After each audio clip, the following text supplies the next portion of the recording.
Assalamualaikum warahmatullahi wabarakatuh. Sahabat beriman, mudah-mudahan Anda masih selalu setia bersama kami di channel yang selalu menghadirkan kisah-kisah inspiratif. Pada kesempatan kali ini, kami sudah menyiapkan satu kisah berhikmah untuk menambah iman kita. Sebelum itu, mari support channel ini dengan cara like dan subscribe. Klik tombol lonceng biar kamu nanti dapat konten bermanfaat lainnya.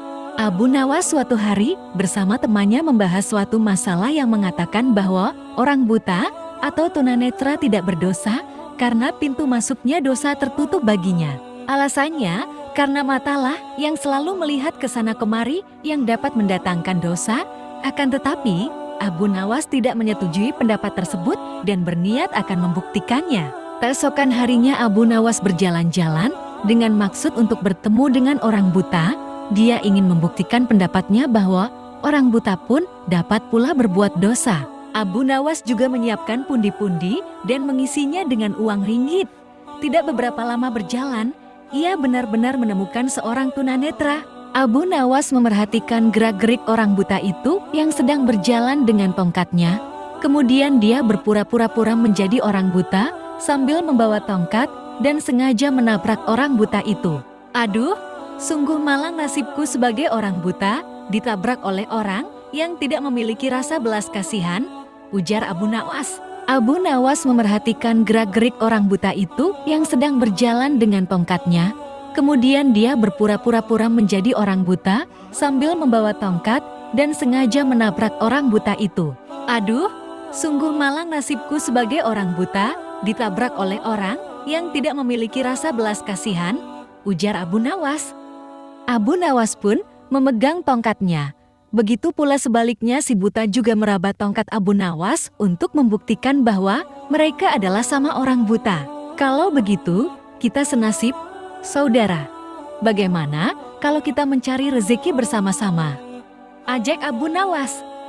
Orang buta itu pun menyetujui ajakan Abu Nawas. Mereka berjalan bersama-sama sebagai sesama orang buta. Di tengah perjalanan, Abu Nawas berpura-pura mau pipis dan meminta tolong si buta agar pundi-pundinya yang penuh berisi uang dipegangkan dahulu dengan baik-baik. Sementara Abu Nawas pura-pura pipis, ia terus memerhatikan tingkah laku si buta. Kemudian si buta meraba-raba pundi-pundi itu dan hatinya mulai tergoda untuk memiliki isinya. Wah, pundi-pundi banyak sekali isinya, lebih baik aku mengambilnya lalu pergi. Pasti ia tidak bisa mencariku karena ia juga buta, pikir si buta tersenyum. Lalu, ia meninggalkan Abu Nawas dan mencari tempat persembunyian agar tidak ditemukan dalam situasi demikian. Abu Nawas berpura-pura mencari si buta dan meminta pertolongan kepada Allah Subhanahu wa Ta'ala. Ya Allah, malang benar nasib hamba. Tadi ditabrak orang, sekarang uang hamba dilarikan orang. Sial benar hamba, ya Allah. Semoga orang yang mengambil uang hamba terkena lemparan batu ini tepat pada tulang keringnya, biar tahu rasa dia, ujar Abu Nawas.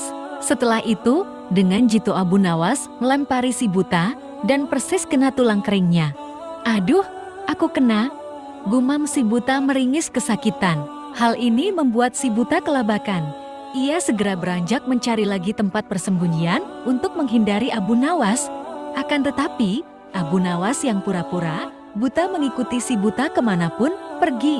Setelah dekat, Abu Nawas memohon lagi kepada Allah Subhanahu wa Ta'ala. Ya Allah, semoga orang yang mengambil pundi-pundiku terkena lagi lemparan batu pada kepalanya, ujar Abu Nawas. Tidak lama kemudian terdengar lagi suara kesakitan dari si buta.